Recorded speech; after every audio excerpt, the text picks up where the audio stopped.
રાજકોટ લોધિકા સંઘની ચૂંટણી અંગે મોટા સમાચાર મળી રહ્યા છે। ડિરેક્ટર પદ માટે નીતિન ઢાકેચા બિનહરીફ જીત્યા છે। સરદાર જૂથમાં એકમાત્ર નીતિન ઢાકેચાનું જ ફોર્મ ભરાયું છે। ખીરસરા જૂથમાં નરેન્દ્રસિંહ જાડેજા બિનહરીફ થયા છે।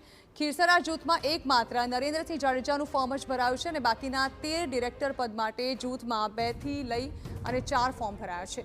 આજે ફોર્મ ભરવાનો છેલ્લો દિવસ હતો। ઉમેદવારોને પસંદ કરાય તે પહેલા જ રાદડિયા જૂથના મનાતા 11 જેટલા દાવેદારોએ ફોર્મ ભરી લેતા રાજકીય ગરમાવો જોવા મળ્યો હતો। આજે ચૂંટણીના ફોર્મ ભરવાના અંતિમ દિવસે ચૂંટણી લડવા ઈચ્છુક 59 દાવેદારોને ફોર્મ ભરવા પાર્ટી આદેશ કરતા તમામ લોકોએ ફોર્મ ભર્યા છે। ફોર્મ ભરવાના અંતિમ દિવસે 15 પૈકી 2 બેઠકો બિનહરીફ થઈ છે, જેમાં ખીરસરા જૂથ બેઠક પરથી નરેન્દ્રસિંહ જાડેજા અને સરદાર જૂથ બેઠક પરથી નીતિન ઢાકેચા બિનહરીફ થયા છે।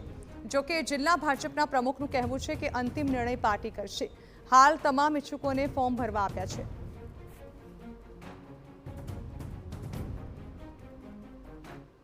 બધા જના આજે સવારથી અમે ફોર્મ લઈ લીધા છે અને તમામ લોકોના ફોર્મ અત્યારે અમે જમા કરાવી દઈશું।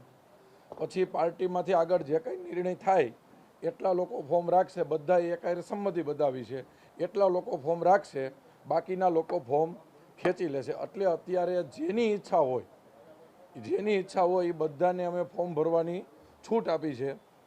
પછી જે પાર્ટી નિર્ણય લે એવી રીતે ફોર્મ રાખશે, બીજા બધા ફોર્મ ખેંચી લે એવો હાલ તબક્કે નિર્ણય કરવામાં આવ્યો છે કે 15 લોકોના ફોર્મ ભરાવાના છે નિયમ પ્રમાણે, અને જે 15 લોકોને પાર્ટી મેન્ડેટ આપશે એ માન્ય રહેશે।